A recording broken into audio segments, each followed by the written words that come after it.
You are listening to Red Team Radio. This is part 2 with sleep. If you have not seen part 1, please click the link at that top of the video. Now let's get right into it. Argo, also great movie. Yeah. Like, what are your, let's say, top 3 hackers, social engineering movies? What are they? So one is a mockumentary. It's not a documentary. It's fiction, but it's called Street Thief. Okay. And I think that is the best depiction of how street level high skill burglars operate, and I really recommend that. I haven't seen it yet, so I'll check it out tonight. Yeah, I'll send you the link. Cool. Yeah, it's that I really recommend. Sneakers. Of course, yeah. There's a German movie called The Lives of Other about the Stasi that I really like. Mm-hmm. It's in German, but you can get subtitles. You said 3 or 4? 3. 3 is fine. Yeah, so those 3 are my top 3. Okay. And Sneakers is a must. Yeah, Sneakers is definitely a must, right?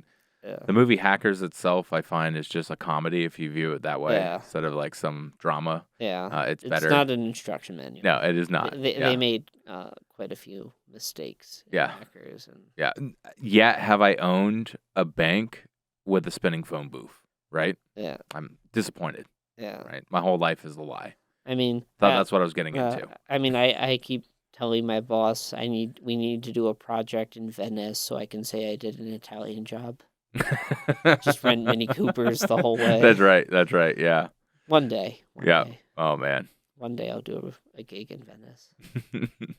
I'm not cool enough to do anything out there, so you know. But, I think something I wish I really appreciated before I started my career that I now am acutely aware of is not everyone you deal with actually wants to make things better. You know, like there are sometimes your point of contact doesn't want you to succeed because there's politics involved or, some people just don't want their boss to know they messed up or whatever. I had one gig as a consultant where this physical security director was so hostile to red teaming that he found an old photo of me on social media and printed out wanted posters he put up all over the building. Wow. I still got in, but I even took a selfie with one of the wanted posters and put that in the report. Oh, man. Some people there's a very specific kind of person I find that ends up in physical security where they have that mentality, what they call on Wall Street, often wrong, never in doubt. Mm-hmm. They're like, oh yeah, no one could ever bypass this door that the dead latch plunger is not being depressed. And if you point out, hey, there's this issue, they'll say, oh, that will never work. Probably gonna get a few of those in the comments for this, but there's some people who there's some very great people who end up working on the blue team side of physical security. But then there's also but we have cameras crowd. Oh, that's right. Yeah, and it's like if you don't have the ability to action on whatever is on those cameras, that's just documentation. Mm-hmm. Yep. It allows you to see what they stole in 4K. Yeah, and they'll say, oh, but we'll call the police. It's like, yes, but the police solve 13% of burglaries. That's right. Good luck with that. So this is why I think that there's a need to turn logs into detections, which get turned into actions. Mm-hmm. If you just having records for the sake of records does not help anyone. The joke about only being able to cameras being used as investigation tools or watch people steal stuff.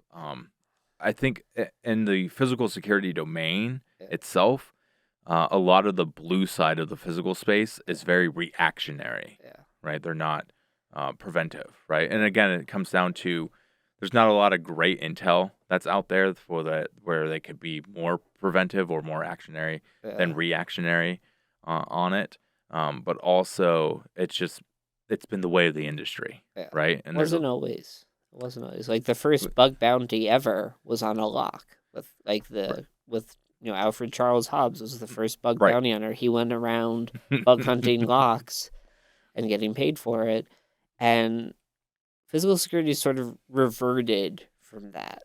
Now you've got vendors I have a friend, Matt Hux, in the UK, who he's a tremendous lockpicker and tool developer and one of the smartest people you'll ever encounter. Yep. And there's this British lock company called Camlock Systems, a lock company in the UK. They made a tubular lock, but instead of the tube being a circular, it's like an octagon. Mm-hmm. And rather than giving their locks security features other than the shape, they patented octagonal tubular picks. And a friend of mine in the UK, Matt Hux, this was years ago, like years and years ago, he mentioned on a lockpicking forum that he was thinking, he wasn't even going to say that he made it or he was going to make it, he was thinking of making a tubular pick that would work on them. And Camlock Systems subpoenaed his IP address from the forum operator and sent him a cease and desist. Wow. So, like, you know, and then you've got, like, Asa Abloy and HID with the games they play, with security research. It's, like, it's unfortunate that as an industry, the vendors have regressed away from encouraging research. Yeah, and kind of a sneak peek. I'm trying to work on making that change a little bit. Yeah. But it is one of the big reasons why, for a while, it was like if I find a problem in a physical security product, I would just sell the exploit and not even tell the vendor. Because it's like, wow, all you want to do is send me cease and desist letters. And I've gotten quite a few of them from, alarm companies Same. or with, it's some type of access control or stuff like that. I'm just like, we've probably gotten letters from some of the same companies. yeah. And it's just like, great. You know what I'm going to do now? I'm just going to sell your exploit. That's it. I'm going to sell it to the government and then they're going to abuse it. So you're welcome. Like, it's unfortunate it's come to that because they're not helping anyone by doing that. No. I mean, they're saving themselves a little bit of money in the short term, but not even that much. Yeah. So, I mean, perfect example, the American locks. Yeah. Like, instead of actually fixing the issue, they just issued a literal patch and, people just started breaking holes in the wafers. patch. Yeah. Peterson was just like, I still want to sell these American bypass drivers. Boom, easy peasy. Yeah. Seconds. So and they still haven't fully fixed this issue. Like, decades later, they're still making locks you can do this on. Yep. And because their patent expired, there's all these knockoffs that have the same issues. You ran into that with Brinks. Yep, quite a bit, yeah. So, fun fact, a lot of those locks by Brinks, they've actually changed the design. They have. Yeah. So, there are other bypasses for them, and I've discovered those bypasses. I haven't put a video up on it, but I probably won't put a video up on it. We just include it in like our classes now. So, but yeah, they changed almost every single one of them, and one of the big things, the thing that got me really going, was one of their locks said it was a 5-pin lock, but it wasn't a 5-pin lock. It had 5 chambers, but only 4 pins. Well, no. So like in like the traditional, before. in the typical brass padlocks, what they have is like if it's a 4-pin brass padlock, they have the 4 pins and then they have a retaining pin at the end, but it doesn't do anything for the lock, right? You don't need to interface with it. Okay. So they would say, "Oh, it's a 5-pin lock," and I was just like, "No, this is not a 5-pin lock. This is a 4-pin lock." But they changed on that particular model. They've changed the back of it to say 4-pin lock now. So.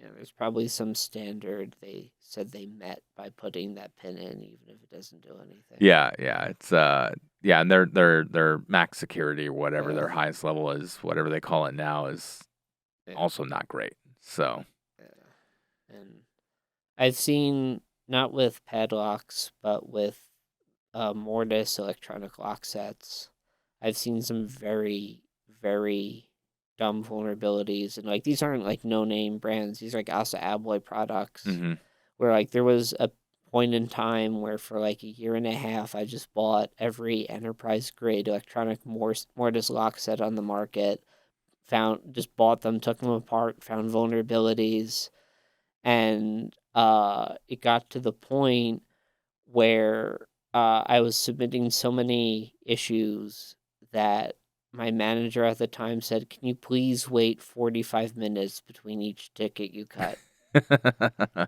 He's like, "You're overwhelming them. Give them a minute." Yeah, we had a client where we were doing some very long-term work with them, Yeah. and they told us, you have to stop testing. Yeah. And I was just like, okay. And I was just like, we're still going to bill you for hours. Like, even if you want us to stop testing, like, we have the project was not like, we will bill you for this many hours. It was, we're going to be here for this many weeks. Yeah. Right. And it was like, we're going to still be here during that time. Like, we're not going to fly back home and stuff like that. Yeah. Because we've already established everything. We're not changing this project. Yeah. And like, that's fine. Like, be here, bill us for that time. Stop reporting your findings. I was like, okay. So, especially on the physical side, something that is easy to forget is for every, say you find a issue, say the org has a standardized template and like tech stack for their doors, Mm-hmm. and you find a systemic issue in that design. That means that someone has to go to every single door in their facility, maybe every single door in multiple facilities, and remediate those issues. So, like, as bug hunters, it's easy to forget that, like, an actual human has to fix this. Right, And, like, it's a lot easier to break and find these issues than it is to remediate them. Yeah, it's not a simple software fix, right? Yeah. You can't just push an update as easy. So, when I was a consultant, I had one client where their building was, like, the facilities team at this building, this was a bank, was so bad that I found a bypass for their door, told them how to fix it. They said, okay, we had our facilities person remediate it, came back to do a retest of just that door, could still do it. They said, oh, come back again. This went on like 2-3 times, and they still weren't able to fix it. So it got to the point where I had to supervise a supervisor supervising the facilities tech remediating it. And, like, part of the problem is door hanging is a dying art. Like, it's very easy to insecurely hang a door. It's not as easy as just, drilling in some hinges. Like, it is an art. You know, a lot of red teamers don't know how to hang doors. Yeah.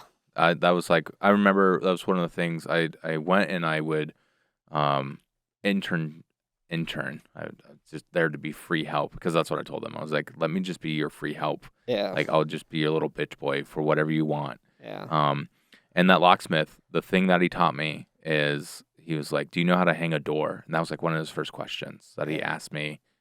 And I went and told him, like, no, I don't know how to hang a door. He was like, okay, what I'm going to get out of this is you're going to do a lot of this busy work shit that I don't want to do, repinning locks and stuff like that. What you're going to get out of this is you are going to learn how to hang a door. Yeah. And I was just like, okay. And at our facility, we've had to make some adjustments and on doors and stuff like that. And I'm not just talking about like doing the hinge adjustments with some other stuff. And it's just like, okay, I have this knowledge and I've been able to do it with this. So it's super valuable. It really is.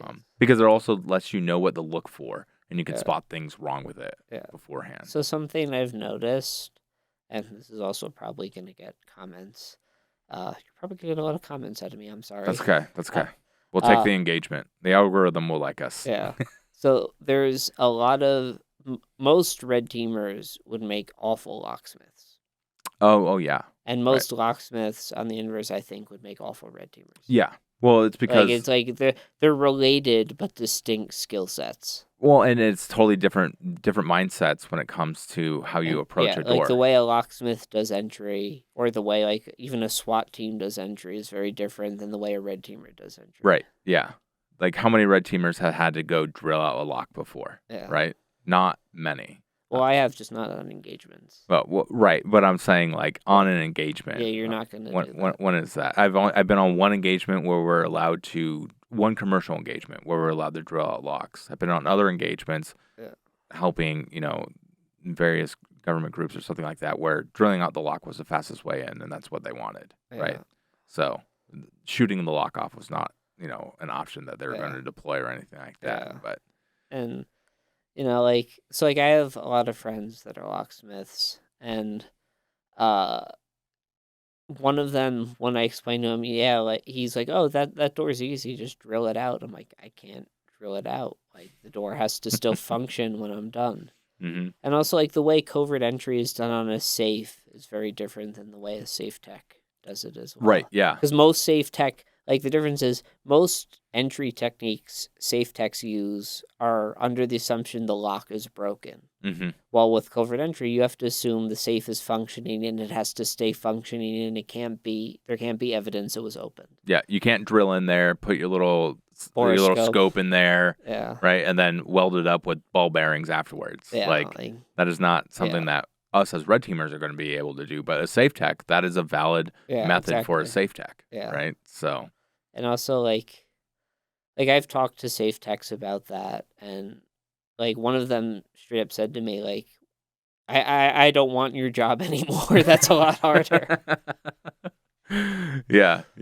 It's And like safe tech, like I say this, but like I am horrible with safes. I can barely manipulate a group 2 safe. yeah, no, I'm terrible with safes as well. Sadly, the time I have to deal with safes most is when like someone I know or someone that knows me, someone they know dies, and they have like a safe at the house. Like I've had to do that for a few of my friends' wives, where they're like, I once had to drill out my in-laws safe because it broke. yeah. Well, so with that, like when I'm doing these safe openings, I'm doing it by feel because it's like the Sergeant in Greenleaf, like the cheapy Sergeant in Greenleaf locks on the Liberty safes or something like Those that. are the only ones I can manipulate because I'm not very good at manipulation. Yeah, I'm not super stellar at manipulation. Safe dials by touch either, but I've been able to open, 3 for friends' wives. So. I'm lucky that on most of the engagements I've done where there has been a safe, it was either like a Sentry safe that, I have the code book for, so I just look up the serial number and I get the combination, or they left the safe open, or it's on day lock.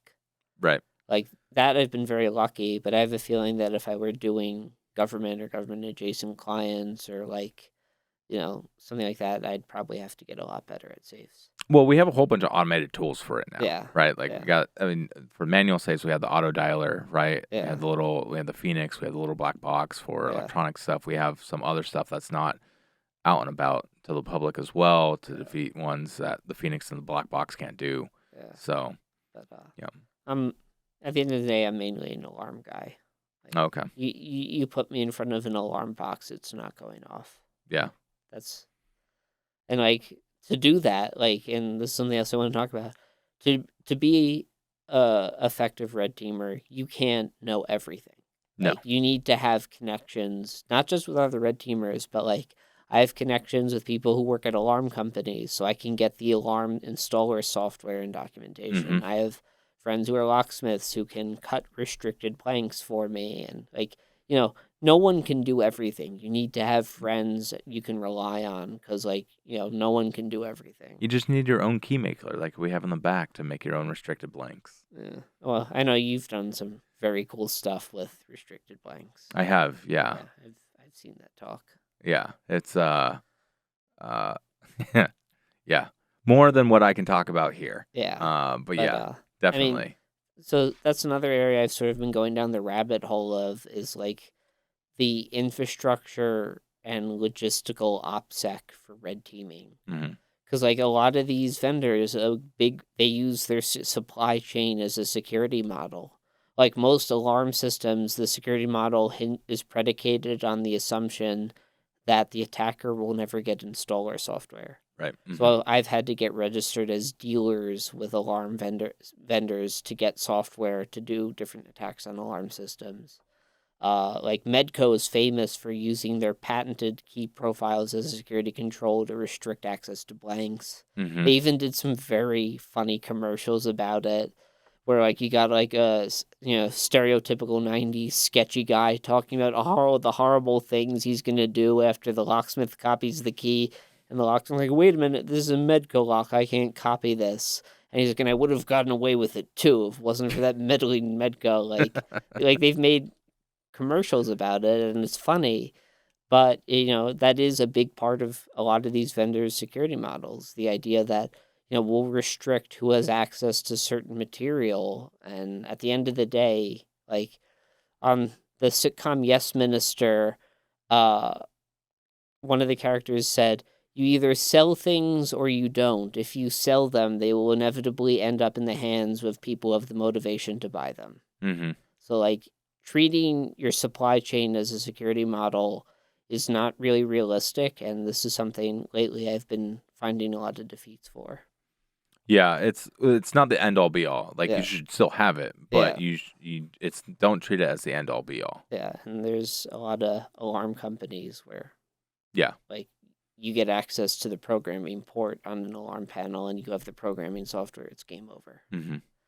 I mean, something that has aggravated some of blue teamers I've dealt with was when in reports I'd put a cost list of the materials needed to compromise the facility. Oh yeah, always. Like there have been facilities that like I've compromised just using things available with 2-day shipping.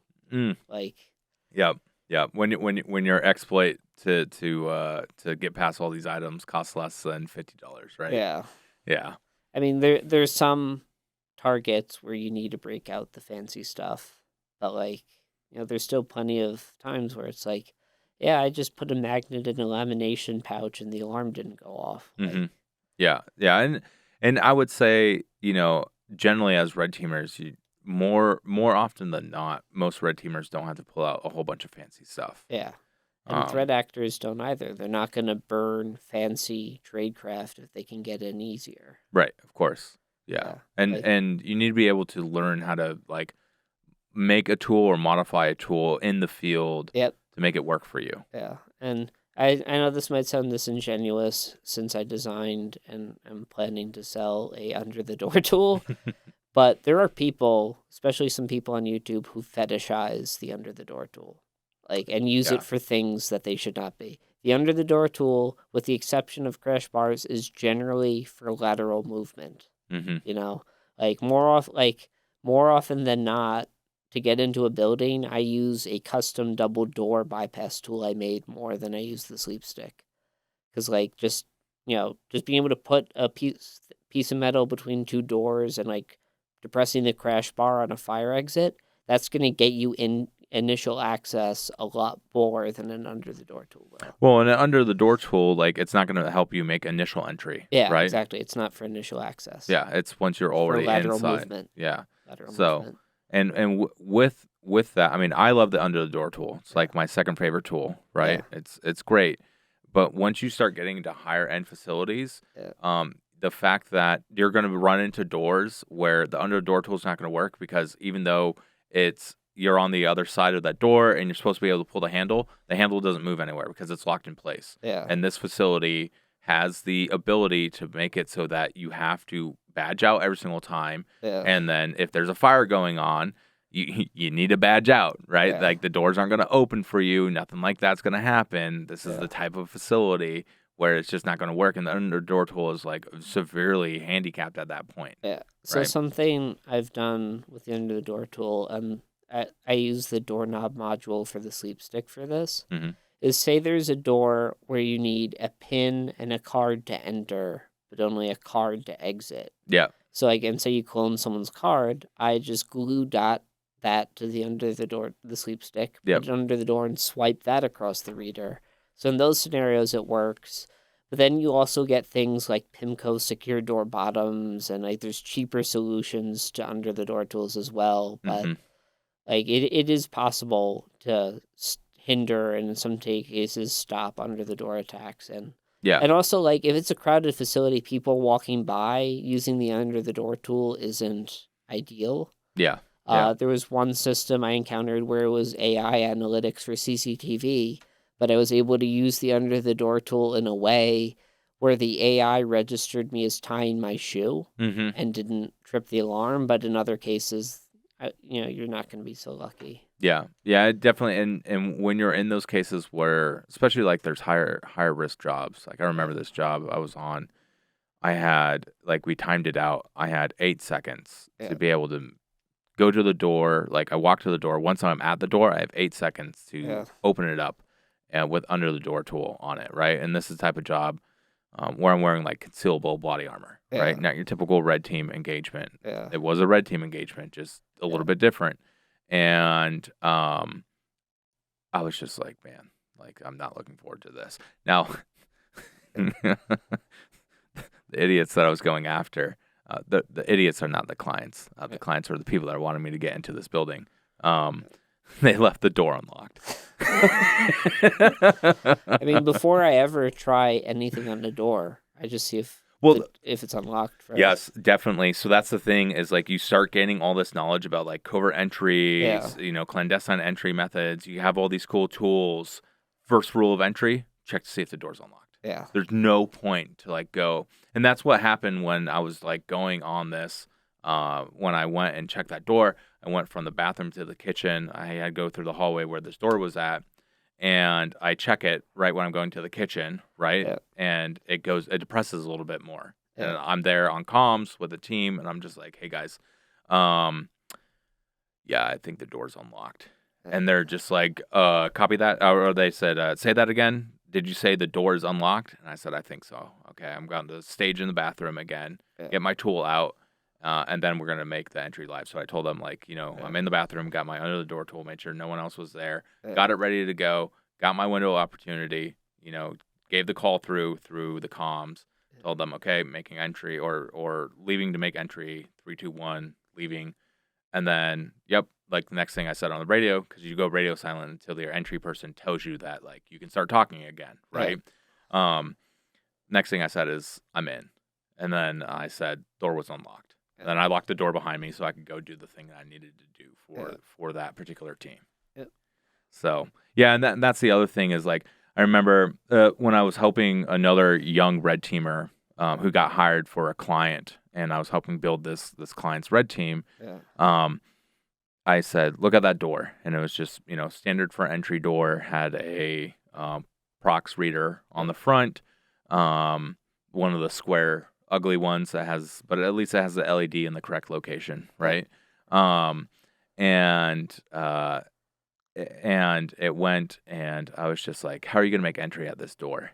And, he was giving me all these standard answers I would expect.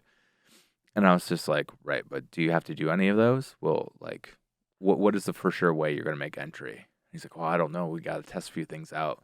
And the LED on that RFID reader is green. I was like, it's unlocked, man. Like, let's go walk up through that door right now.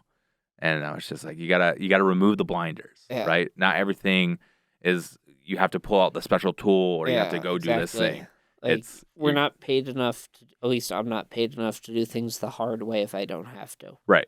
Yeah. I don't know about that person, but like, if I can even if you are paid enough, just do it. You don't need to do it the hard way, right? You don't need to show that you can do that. I don't think there's any amount you can pay someone to do things the hard way if they don't have to. Right. Yeah. So, but I don't know about you, but wherever I go, I can't turn it off, but notice vulnerabilities. Yeah. So, so you definitely, once you start gaining a lot more knowledge and once you start researching it and being so involved in it like you are, right? It is difficult where you're walking by something and you're just like, yep, these are two types of things I would try in the beginning to get through this door, right? You can just look at a building and you can be on the outside just chilling out, drinking your coffee in front of that building, and you can just start dissecting how you would make entry. Now, being able to turn it off, so I have, in recent time, been able to turn it off. But it was a conscious effort that I actually went and I talked to a few friends of mine, and I was just like, how do you turn this off? And they're not doing entry stuff, right? They're doing like intel analyst stuff. They're doing profile human intelligence stuff. I was like, how do you turn this off? How do you live your normal life, right? Because I want to be able to just like be able to enjoy a moment with my family without thinking like, holy shit, this building is a piece of shit, right? That we're walking into. And there's still some times where, I want it off, but I just can't get it off. But it was difficult. It took me a long, long time to be able to like get to the state where I'm just like, I wouldn't say it's so much turning it off. It's just not caring anymore, right? It's just like, oh, okay, whatever. I remember when my wife and I first got engaged, we went to a jewelry store to look at rings. And I don't say much while we're in there. Then Yep. we get out, and she's like, "Well, what do you think?" I'm like, "Well, the security was crap." And she's like, "I meant the rings." Yeah. Like, like I think it's very easy, like you said, to just fall into this trap of just, seeing insecurity everywhere, and Yep. it's Yeah, well, that was the thing. There's one thing that I still do, and I will always do it for the rest of my life. Yeah. Is people that have keys that are exposed. Yeah. I have to take a photo. Like, Yeah. I'm just like, my mind's like, So I'll Do take it a step further. I'll take a photo and I'll decode the key in Instacode Live. oh yeah, no, well, so I don't decode an I don't Instacode Live. So I've improved. I stopped cutting a copy. Oh right, yeah, But yeah, like, yeah. No, I feel that Yeah, it's fun to just do it. Yep. Like, yeah, I'm using Photoshop and just basic like pixel conversions to inches on that for me. So, but yeah, it's the same thing. I got to decode it. yeah. So, But these are like, I mean, like, I'm never gonna have a need or motivation to use that key, but just for the fun of it, I'll decode it. right, yeah. Just have it. Yeah, I remember my dad was at the hospital for a little while for some major surgery. Right. And the security guard just left his keys on there. Yeah. And it's a Schlage Primus system, Primus 29. Yeah, I've noticed a lot of hospitals use that. Yeah, and I was just like, oh, okay, yep.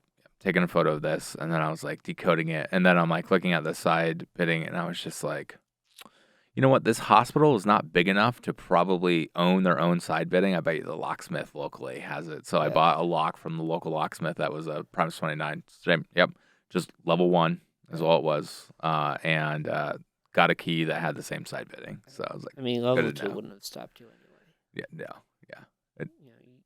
You're very good with Schlage. Yeah. When it comes, Schlage and Asa V10s are like my and the Combi ones, of course, because they use the same patent for as the Primus. Yeah. So that's another thing that I think a lot of security researchers sort of neglect is almost everything you realistically want to know about a control you can get from the patents. Oh, it's the first place you have to look up. Yeah. So not only do you get a lot of information about the control, but it sort of gets you insight in how they intended the control to work. Because often how these controls work in practice is very different than the intention. And if you can diff the two, you can find attack surface. Yeah. So they're very many of these vendors are out of touch with how their products get used in practice. And and I think they also are out of touch with how they get installed in practice. And understanding how installers actually install products and understanding how products are actually used is essential. Well, and I think they also forget every person that owns, going back to the point that you brought up, every person that buys your product is not going to be your customer, right? Yeah. Some of those people are going to be people that are there to use your product. Yeah. So, and but yeah, like the Schlage Primus, right? I think that's probably the locking system that most people know me for when it comes to dismantling something. When it comes to locks, being able to. Did I tell you the big thing that happened with that? You found one in the trash and were able to decode the key, right? I remember that story. I wasn't even thinking about that. Yeah, that is true. That did happen. Yeah. Well, I found one that was we'll call it discarded. Right. And it was still a valid lock in the locking system. So, Primus is what a lot of people know me for dismantling. So people know me for dismantling the Asa V10 system. But on the Primus thing, one of the most, what I would call egregious things that I found is in the Primus Classics series, you have level 7, which is you have your own sidebar. And that's your only thing. I found a client's key blanks on sale on eBay, but they weren't my clients. It was a locksmith that had that sidebar. Right. And that was a locksmith that had that sidebar bidding as a level 1, right? Or it was level 3, or it was that locksmith's personal one for his county, right?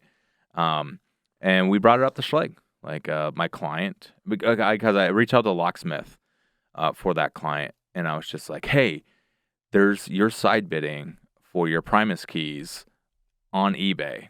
And he was just like, well, for his first question to me was like, how do you know it's ours? And I was like, no, it's the same one. Like, trust me, it's the same one. Like I can decode your side bidding by sight. And he like looked at it, and then he's looking at the eBay listing, and he's like, yeah, I think you're right. And then, a few days later, he comes to me, and he's just like, okay, I got like $485 I can use to bid on this project or bid on this item so that we can get them. I was like, cool. Yeah, good to know, buddy.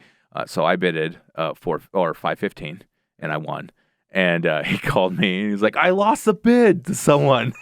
I was like, I know, it was me. And he was like, what are you doing? And I was like, well, the internal red team, we're going to keep 10 of these keys, okay?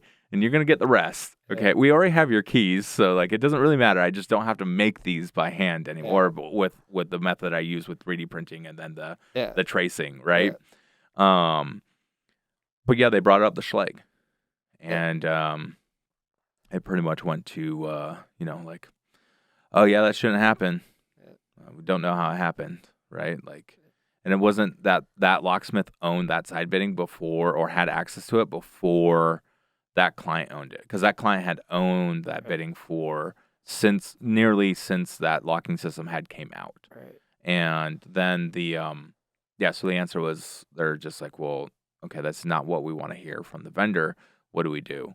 And my recommendation was like, go with a click system, right? Have some audibility on your system. So instead of just pure mechanical, have something. So they went to ASA V10 clicks, right?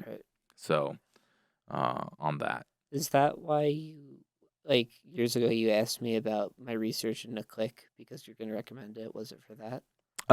It was, when was this? This was like 2018. Yeah. Okay. Mm-hmm. Yeah, because I remember you asked me, like, hey, are you still looking at click? And I'm like, yeah, I haven't gotten to it yet. It's on my to-do list. Yeah, I was asking everyone who I thought that I knew had an interest in click. I was like, all right, tell me about the problems with click. Because it's not that I'm not going to recommend a locking system that doesn't have a problem, right? Because every locking system has some type of problem. Yeah. I just want to be aware of them if I don't know, right? And going to the point, like, we don't have infinite time. We can't be experts in everything, right? Yeah. So, like, I was reaching out to anyone who I knew had an interest, or we've had discussions about looking into click before. Yeah. But yeah, that was for that particular client. My research didn't pan out anyway. I found some people that had some interesting items. But there was like, it was an acceptable, like the risk appetite was there for the client to have those type of problems. They did a better job with click than I was expecting. So with the remake of Click, right? Yeah. Like Click 1 was quite garbage, right? You can Click bypass 2, it with the vibrator. Yeah, Click 2 is really nice. It's a lot better, yeah.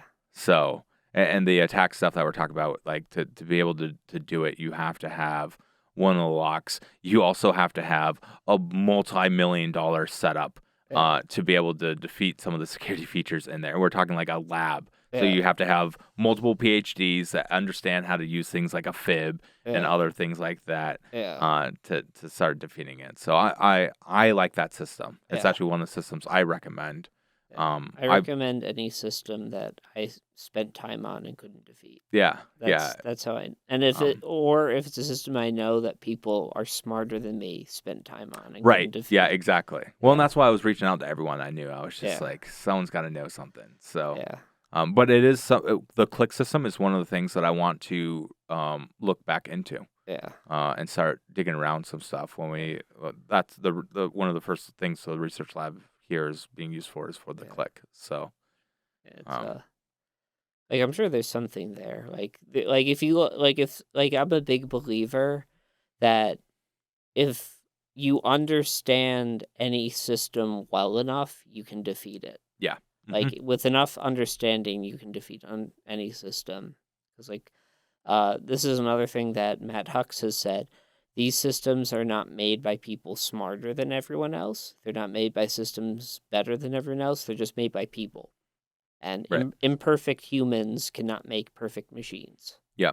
And like one of the sayings my buddy Rob would say is like something created with the mind of man can be defeated with the mind of man. Yeah. Right. So I really like that saying from him, and it's very much similar to what you're saying, what Hux was saying on that. Right. Is there's always going to be a way to get in, and I think that's one of the things I really like about the physical security side is like. I want more players to be involved and start looking at these things because I know there's people infinitely smarter than me that would like see things that I don't see, right? And it goes back to what we were talking about in the beginning of the podcast, people that don't have the traditional security setup or security path looking at things, right? Because there are times where, even with my wife is not security driven at all, right? Like her background is in young child development. Right. When it comes to their brain development and stuff like that. And she'll say things like she'll point something out, and I'll be like, "Huh, that's an interesting way to look at it." Like I didn't think about it from that perspective beforehand, and then it makes me think, like, "Oh, okay, yeah." There's now. With that like additional perspective, I can then take my perspective and know what I can do to abuse certain things and then utilize that. And now this is this new attack chain. Yeah. So. And I think what would be very interesting to see is if someone gave a talk at a conference somewhere where they say someone who came from a very non-traditional background and like, because like I can't do that. I can't I had what I consider a classical hacker education, learning stuff online and on my own. Yeah. So I can't do that, but I really want to see someone give a talk about I came to physical security from a completely unrelated field, and I had no experience, and here's how what I did was different, and here's, what I would do differently if I were to do this again. Well, I really want to hear those stories. Justin Wynn, one of the guests on this podcast, he came from a marketing background. Yeah. That was his background. He had no... That I didn't know. Yeah. He had no formal training. Right. He came from a marketing background. Yeah. And then he just started to like do his own little self-learning stuff, and then he was able to get a job as a junior. Yeah. At a coal fire, Right. being able to do some of the metasploitable stuff and all that stuff. Yeah. Get a job as a junior and then continue learning his craft, right? And he started one of his first projects, and we talked about this on the episode, was a physical entry project, right? But his background, marketing. That's what it was. Yeah. So, but yeah, definitely. That would be a pretty cool talk to see. Like, Another cool talk would be is if you got, let's say, a crowd of people. yeah. And Like a panel. well, no. You have this. The talk would be the results of this research, right? Yeah. So you get a sample size of 1,000 people from different backgrounds, and you're like, you have to be able to get through something, or we need to be able to take this particular box out of this building in the most unique way possible, or the fastest way possible, or the sneakiest way possible, and then have them talk throughout and try to see what plan they developed, right? And you have 0 hackers in this, right? Because you don't want anyone to take the lead to default to be like, oh, I do physical entry for my job, right? And then it will totally subvert the whole purpose of that study. But like take 1,000 people and see how they approach 10 common problems when it comes to physical entry, and see what they come up with. So what's interesting is one of my design partners from the sleep stick and the machinist who actually produces the sleep stick, he lives in Norway, and under the door attacks don't work in Norway because it's so cold. So like there's a step to prevent cold air from getting out It's under environmental seals and stuff like that. So like I first had to spend a lot of time when we started this process explaining him how an under the door tool works. And the first time he ever used an under the door tool is when he came from Norway to New York to meet up with me, and I let him use one. But before that, he had helped design and produce under the door tools without ever having gotten hands-on to use experience. one. Yeah, it's like that scene from the Avengers where he's like, I guide others to a treasure I will never obtain. Yeah. Like, Mm-hmm. So like it's interesting to see how like people who like don't have that background or that frame of reference approach the problem. And like when he came to New York, also like can't turn it off. All the doors, he said, "Oh yeah, you can open that with an under the door tool."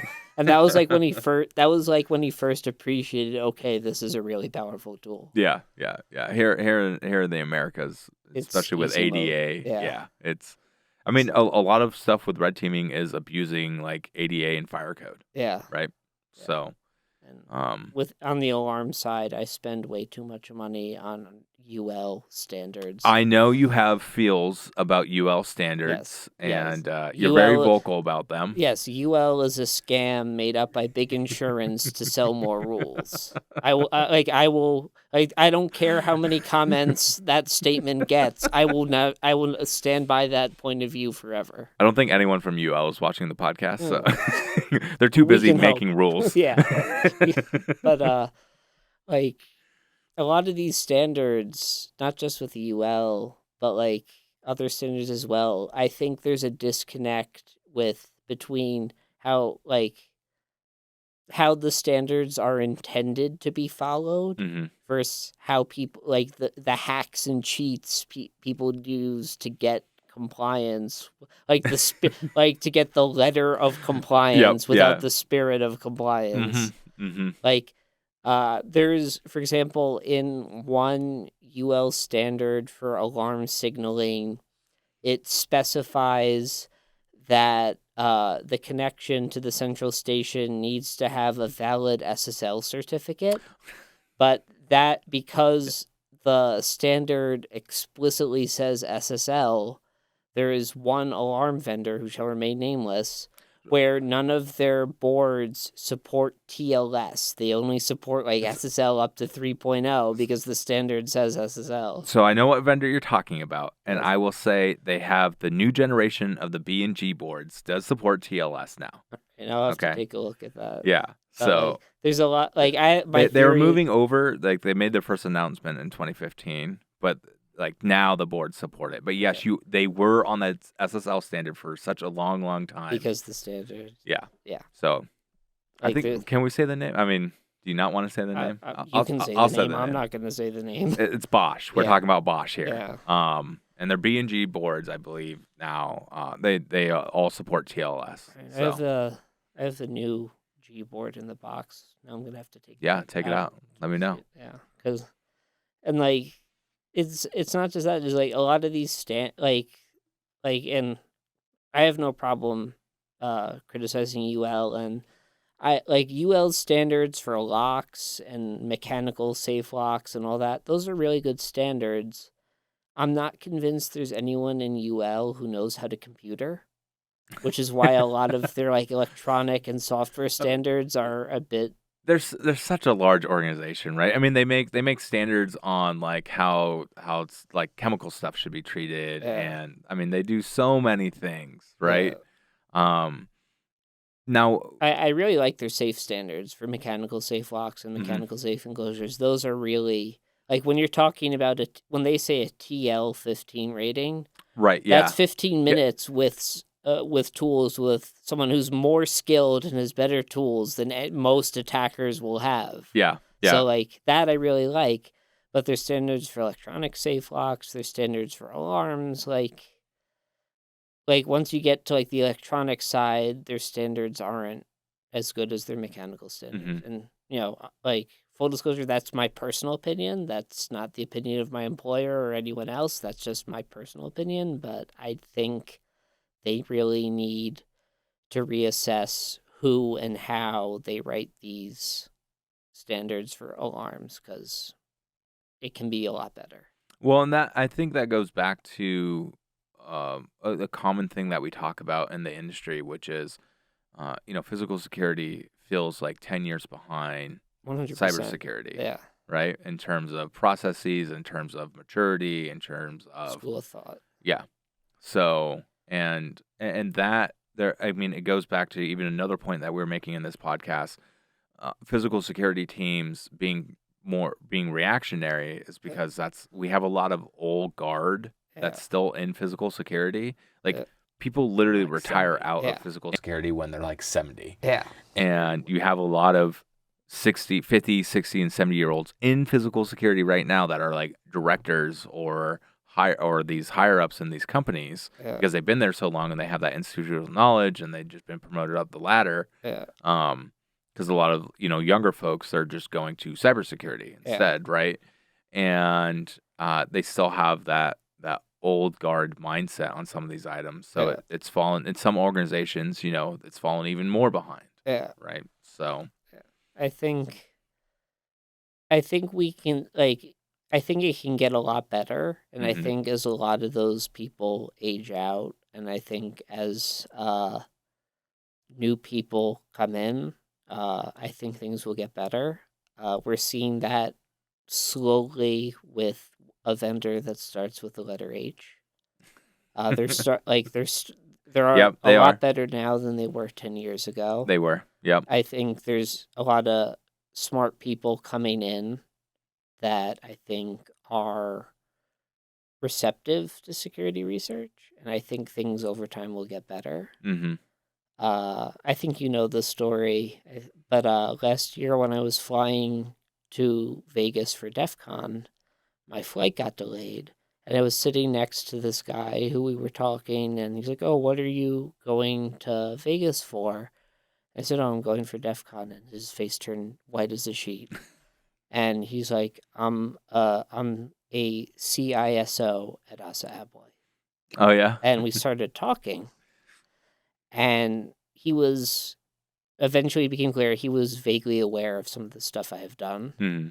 And what was just really bizarre for me was someone coming from that org, talking to him. He was very receptive to bug bounties. Like, yeah, I'm trying to create bug bounties at all the subsidiaries, and like, granted, he's not on the product side, Right. but like it was just like strange to have the dichotomy between this guy and like other people in that org that are not Right. receptive to that. Mm-hmm. So like that interaction and some other stuff I've heard about other people who have interacted with them recently, I think they're going to get better. And I think the vendor side of the industry as a whole is going to get better, but it's going to take a while. Mm-hmm. Yeah. Yeah, and I think, that also goes to the evolution of red teaming, right? Like once it starts getting better, as red teamers, we've been able to luck out for such a long time. Things don't get fixed fast enough. Right. But I think that's going to be more and more things are going to be, relying on the technology side. You're going to have to be more adaptive on that. More tooling. That when you make tooling for physical entry, you're always going to have that analog, tooling set, but you're also going to have more and more digital stuff. Yeah. Right? Like there's a red team engagement where we had to do full cameras by sending like replay packets, right? Yeah. And we were able to break the little they're using their own version of like a CRC 16 for hashing, and it was like very, very weak. And we're able to, if a non-crypto nerd like me can break your hashing algorithm, like is bad, right? But we're able to replay these packets to these cameras and make it so that we were just invisible in the building. So nighttime entry replayed these packets for 2 cameras, and nothing got recorded. Now, we explained this to the client before we were going to do it, and the physical security team, it wasn't the physical security team that hired us. It was the cybersecurity team that hired us to do this physical entry thing. And the physical security team got a little upset because they didn't have, like 10 minutes of recorded video and bad data. So they're like, "Whoa, how do we know they were only doing this? And how do we know?" Like, I was just like, guy, if I wanted to break into your company to steal all this money, I'd just go break into insurance companies instead. But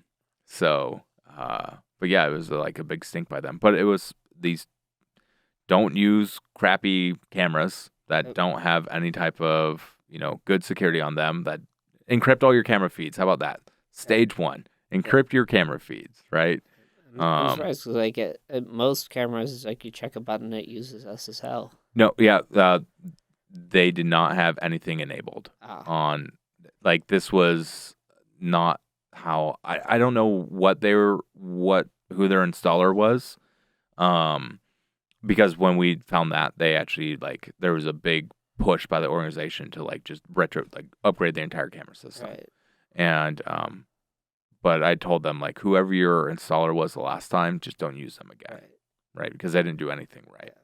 So I like to joke that that guy you went to high school with, where he never showed up on time for a group project, didn't do any work and showed up like 2 hours late and stole materials. mhm. He's a security installer now. Yeah. Uh, I met some good ones. yeah, there's some good ones, and I have a friend who's a very good one, but that's the problem is security, and a lot of security installers are overworked Mhm. and don't get paid enough where you can realistically expect a good job. Yeah. Like if you pay, so like I say this often with in the context of security controls, but it's in the context of staff too. You pay $5, you're getting $5 worth of security. Mhm. Yeah. So So it definitely is you pay for what you get for in a lot of situations. yeah. There's also some on the flip side. There's also some vendors who charge more than what they give, but that's another story. Yeah, I would agree with that too. Now, is there any part of any standard that you do like? I know you like the safe stuff on the UL side, but Yeah. is there any standard that you do enjoy? So Kind of bringing that back. this is probably unpopular, but I like the spirit of ADA. Oh, okay. I Yeah. think that like security, I think should like in almost every circumstance come secondary to safety and availability. Mhm. Because like it at the end of the day, if you want a building to be perfectly secure, don't put any doors and windows on it. Yeah. Well, In the real world, then you got to worry about there's other ways to get in the building still, yeah, right? in the real world, like security should not, like good security should not prevent people from actually doing their job in the building. Mhm. Yeah. Like no one builds a building just to make it perfectly secure. Mhm. Like even banks, even like secure deposit facilities, stuff still has to come in and out. People still have to come in and out and function in the building. Yeah. And like I know like we like to say, oh, security should get more importance, but like the org actually functioning should take priority. Yeah. And I think that fire safety and accessibility for people to get into the building if they have any conditions that might otherwise restrict that, I think that should be important. Yeah, well, and that's like on the digital side, what I tell a lot of my consultants, what I tell a lot of my friends that are, becoming managers and stuff like that is security needs to operate at the speed of business. Yeah. Right. And that is an unpopular saying. I've definitely, when, what was the, it was like the social media thing that came about that you could like chat with people, Lighthouse or something like that, whatever it was. I know what you're talking about. There was like it was in the early days of that, and there's like the group of like 60 people talking about security and business, and I said security needs to operate at the speed of business, which is something I've heard from a mentor of mine, and I was just and every person who wasn't like a higher up in a company instantly was just trying to talk trash on me. Yeah. And I was just like, I mean, hate it all you guys want. It doesn't matter. Like, it's the reality of the world that you live in now. Yeah. So With security, our mandate is to support business, not have business work around us. Right. Yeah, exactly. I mean, it's different when you're a consultant, but like for me, like I am a cost center, not a profit center for my employer. Mm-hmm. And like I have to remember that, and that like everything I recommend has to be practical as well as secure. Right. And and that's why I think ADA needs some revisions. I think ADA needs to make a few changes to account for security and a few other issues.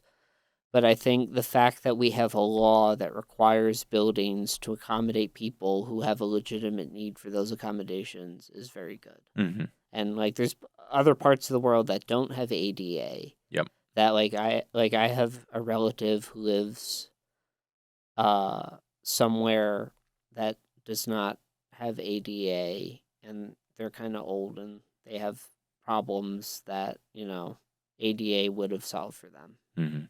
And like there are people who live like it's very easy to forget living in the US that there are parts of the world that don't have the same consumer protection laws Yep. and like the same accessibility laws and protections that we have in the US. So like I know a lot of red teamers love to hate on ADA, but ADA is very good. Yeah, no, I mean it is very good, but it does how it's implemented in the physical security world usually leads to the vulnerabilities that we keep on abusing to this day. Definitely. Right? Like there needs to be some amendments, but Yeah. I think as a concept it is a very good standard. And Now, on that, talking about like most red teamers abusing ADA and stuff like that, do you have this is going to any like favorite entry story or anything like that? Do you have any entry that really sticks out to you that you're just like, yeah, that was crazy, or that was that was fun, or that was funny, right? So the story everyone likes me to tell is the one where I stole a train. Oh man, I mean, Like I want to hear about. I can't go stealing a into train. too much detail, but all I'll say is the security of a train is proportionate to the security the container the keys are kept in. If you have a crappy wafer lock on a container full of buy lock keys that let you turn on and off a train, Mhm. you've got a problem. And surprisingly easy to pilot a train too, like the modern is it? light rails. Okay. Like there's it's like 3 buttons. Now, So was this like a big like Cummings engine, this or was a light rail system Okay. in a city not in the US. Oh, okay. Yeah. That was And- gonna be my next question. Yeah. Was this in the U.S.? So like I've done some work for other mass transit systems in the US that kill chain would not have worked on. Mm-hmm. But this, like there were 3 buttons. One of them was to turn on the lights. Like a key switch, 3 buttons. Yeah. Yeah. Oh man. But I think that's another thing that I think like red teamers should like orgs that run mass transit systems, I think really need to start engaging with red teamers and security researchers, because talk about a black box. Like a lot of these train systems, like some of the newer ones are a bit better, but there's not much in the way of digital or physical controls other than like the key switch on a lot of these trains. So I think a lot of mass transit systems really need to get tested a lot more than they are currently. Yeah. I mean, I think everyone should just do more testing. Yeah. But like there's certain industries that I don't think really understood the security issues they have to deal with until recently, and some of them only realized they need to worry about security until after they got breached. Yeah, everyone cares about security after a breach happens. Yeah, right? I think he was the CEO. He was either the CEO at DuPont or Enron, but the CISO at one of those 2 companies once said the best way to get your boss to give money for security is to burn down the building next door. And for a lot of consulting red teams, they're the fire. Right. Yeah. There's definitely times, and I don't necessarily always like working on a project like that, but there are times where there are projects where I call like digital murking, Yeah. where we're brought in as like a hit squad against a business unit. Yeah. Right. It's like devastate them, and Yeah. it's just like okay, and then that's our goal, right? It's just to find as many. For me, I believe every red teamer, every security professional should have a hard ethical line they won't cross. For me, that is involving someone's family in a pretext. Yep. Mm-hmm. And also I don't feel comfortable punishing end users for security issues. So, like in social engineering, if we social engineer someone in our contracts, Yeah. because that one of the things that we have in there is like you're not going to fire this person if we Yeah. social engineer them. Yeah. Like we're experts in this. They are not an expert in it. They're going to be a great employee afterwards because they're going to have that experience. Yeah. Why are you going to throw that away? But if a company does want to have that type of like engagement, we will allow it if all management and all executive management is in scope as well. Yeah. And they fall under the same rules. If they fall victim to us social engineering them, they get fired. Yeah. And they're never gonna. Never. No one. Yeah. No one has ever accepted that. Yeah. Yeah. So one of the worst moments in my career was I did an engagement. It was very successful. So it was still the worst moment in my career because I found out that the client had scheduled internal performance reviews to coincide with the readout of the report. So I'm reading out the report, and this person's calling people in to the meeting, pointing at the screen saying, "You did this, you're fired." That was the worst moment in my career. I ended up telling the salesperson, "Do not put me on this client ever again. I am not a stick that is there to beat you." I felt terrible. I went back to the hotel, drank more than I should have. I felt terrible. Yeah. Like, that was the worst moment in my career. Like, we are not sticks to beat people with. Right. And something also that pisses me off is when people say, "Oh, the end users are the front line of security." It's like, great. Are you going to pay them to do your job then? Right. Like, you should be designing security around the idea, like, security should not be the responsibility of non-security people. Right. Yeah, exactly. If your entire security posture hinges on people who are not trained security professionals enforcing security, you have done something very wrong. Yeah, if you have to have, yeah, exactly. Like if your security model requires everyone to be a security expert in your Yeah. company, like You messed up. yeah, it's a very That's on expensive you. company that you're running there. Yeah, So that's on you then. yeah, no, it totally is. And a lot of companies that's their mindset though, right? Yeah. It's like you're the first line of defense, and it's just like, bro, like they got a million other things to worry about. Yeah, Like, they can't also be security experts. And I think controls in security need to follow that guidance of Yeah. like the person that this is for is not the security expert. Yeah. This is so they don't have to be a security expert. Yeah. And also, like, policies only work if they're followed 100% of the time. Right. So, like, I've seen a lot of orgs that treat security as a policy problem. Mm-hmm. It shouldn't be.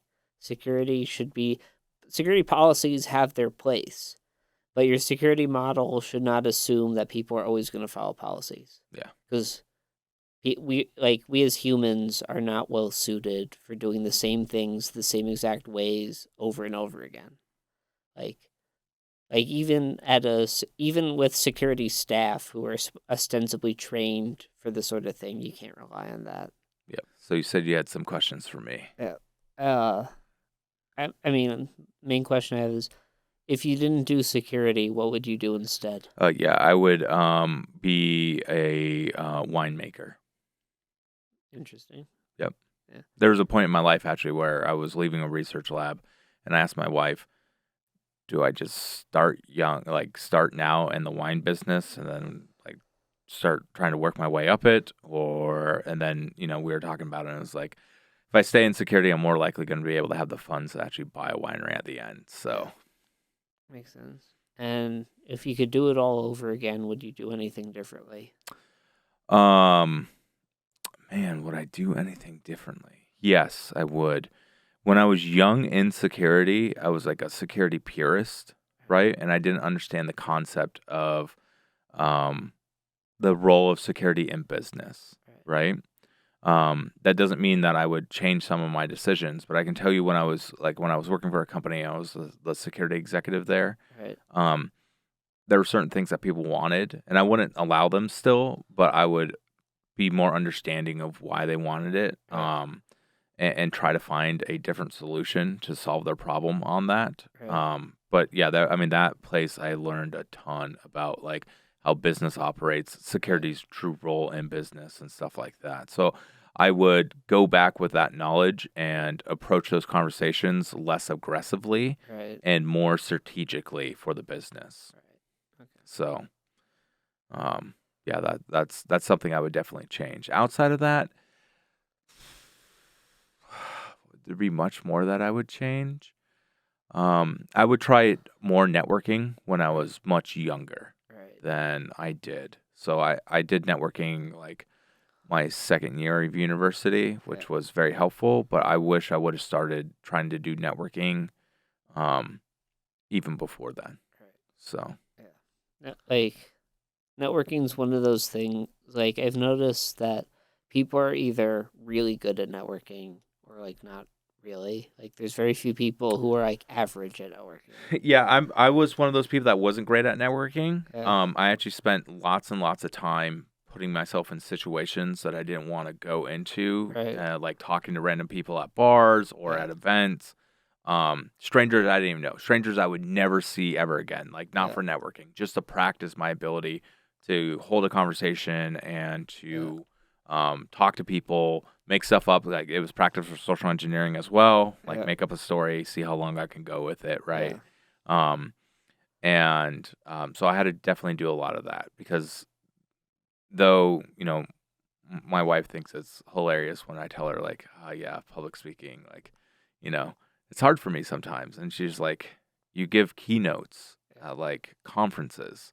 You give keynotes at internal business conferences. Like, how is this hard for you? Yeah. And it's still something that's like I had to spend a lot of time and a lot of effort, more time and more effort than I know some other friends of mine who just seem more natural at it had to do. So, but yeah, it definitely was hard in the beginning because I just don't. I feel nervous talking to people I don't know sometimes. So Yeah, I'm in the same boat. Like, I can present at a conference if I'm comfortable with the topic. And like I can talk to people about a topic if I know the topic, but just conversation about stuff I don't know, just like random conversation, that's when I freeze up. yeah, and I just tell myself like, bro, you run a business, you got to do this. Yeah. Like, you put yourself in this position, you Yeah. got to follow through. So Yeah. that's the like little prep topic I give myself in my head. Yeah. So, but yeah. Well, I appreciate you making the flight out here, coming out here, and being able to talk about red teaming, your perspective Yeah. on red teaming. Happy to do it. And love hearing about your tool. Look forward to your tool coming Yeah.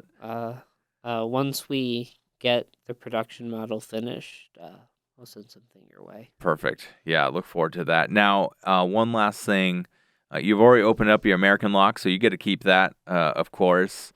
And but where can people find you online? The Sleep on Twitter. I mainly make dad jokes and unpopular opinions there.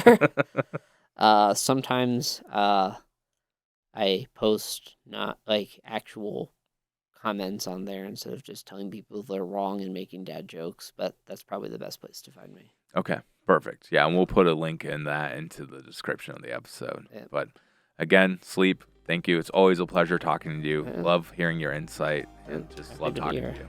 Yeah. Yeah. All right. Take care. Thank you for tuning in to Red Team Radio. Don't forget to like this episode, hit subscribe, and follow for more.